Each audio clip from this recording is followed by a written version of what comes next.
Moi je suis juriste de formation, j'ai fait mes études à Bordeaux.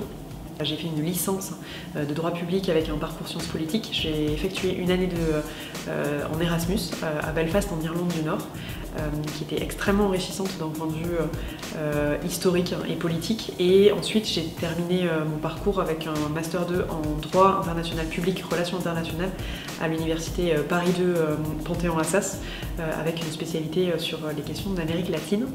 Je me suis donc lancée à la recherche de stages et d'emploi.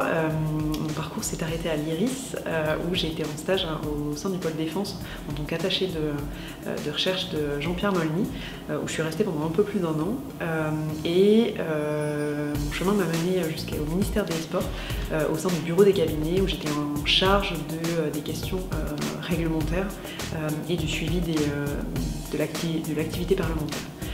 Et c'est au détour d'une conversation et de différents liens que j'avais pu lier à l'IRIS qu'un ancien chercheur à l'IRIS, Pim Verschuren, m'a proposé de rejoindre l'IRIS en tant que chercheuse en géopolitique du sport. Donc ça c'était en 2013 où j'ai donc rejoint l'IRIS. Je travaille maintenant au sein du pôle sport où j'anime avec Pascal Boniface et Pim Verschuren à distance toute l'actualité autour de la thématique sport et relations internationales, qui consiste à la fois à travailler sur des projets blancs qu'on peut proposer, mais également sur des projets européens, principalement sur la question des matchs truqués, de la gouvernance. Et depuis quelques années maintenant, on a aussi beaucoup développé l'aspect genre qui semble particulièrement intéressant et qui surtout est l'objet de recherches absolument passionnantes. Alors difficile de faire un choix, mais j'en donnerai deux. Le premier concernant la recherche était à l'occasion d'une conférence qu'on avait organisée en septembre 2018, si ma mémoire est bonne, dans le cadre d'un projet européen qu'on avait réalisé qui portait sur l'inclusion sociale des réfugiés par le sport. C'était une conférence où on avait essayé de faire une table ronde assez dynamique où chacun était un peu amené à donner son propre regard. Et ce qui était surtout intéressant, c'est que la conférence était certes très traditionnelle, mais les échanges les plus intéressants ont lieu presque pendant la conférence, en dehors de la table ronde, où on était interpellés. Il y avait un certain nombre de projets qui sont nés depuis cette table ronde, et surtout à la sortie de la table ronde, où ce petit espace, cette 1h30 de temps, avait pu permettre à des personnes de se rencontrer, de partager un projet et surtout de travailler ensemble. Et donc ça, c'était aussi ça qui me semblait intéressant, c'est que la recherche ne doit pas être une espèce de tour d'ivoire, mais au contraire doit se partager, doit se communiquer et être un vrai élément qui doit infuser au sein des institutions, des associations et de la société civile. Concernant le second meilleur souvenir, je pense que c'était pendant une simulation qu'on avait fait, un serious game qu'on avait organisé en deuxième année, qui portait sur les sanctions internationales.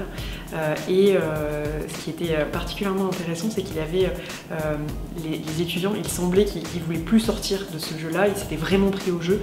On en a longuement parlé dans les jours qui ont suivi cette simulation pour voir comment est-ce qu'ils auraient pu réagir, etc. Donc il a montré que la matière des relations internationales peut avoir un côté très concret, très pratique, et que justement il faut aussi plonger dans cette matière pour comprendre les tenants et aboutissants, et que aucune situation n'est figée, et bien au contraire elle peut être amenée à évoluer. Et c'était justement ça qui était intéressant, c'était les mettre un peu face à toute la complexité de la situation et leur donner un peu les clés pour arriver à résoudre une situation. 3 matières différentes. Première chose qui est sur des questions de méthodologie, où je suis chargée d'expliquer aux étudiants et aux étudiantes les différents tenants et aboutissants des exercices qui sont proposés. Ça va de la dissertation à la fiche de lecture. Deuxième cours que j'anime porte sur les questions de droit international public, où il y a une introduction au droit international public qui est donnée en première année, et j'interviens là aussi avec un cours qui se veut très pratique. La théorie est évidemment importante, mais ce qui est plus important, c'est quand les étudiants et les étudiantes découvrent vraiment comment est-ce que le droit international public entre réellement en jeu dans les relations internationales. Et 2 autres cours que j'anime en géoéconomie et gestion des risques, sur l'introduction aux sanctions internationales, et l'introduction au concept de corruption, à la lutte contre la corruption. Là encore par un cours théorique, mais également un cours pratique pour toujours essayer que les étudiants mettent un peu les mains dans le cambouis et découvrent concrètement ce que sont ces différents enjeux.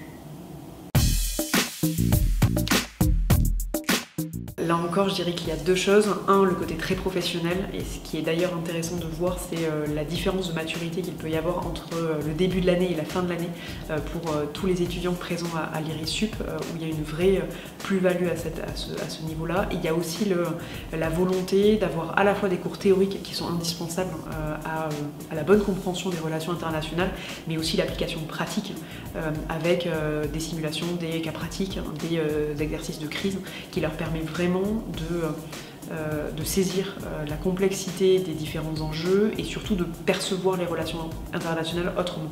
Ça n'est pas une histoire qu'on leur raconte, c'est une histoire dans laquelle ils prennent réellement part et sur laquelle ils interviennent réellement.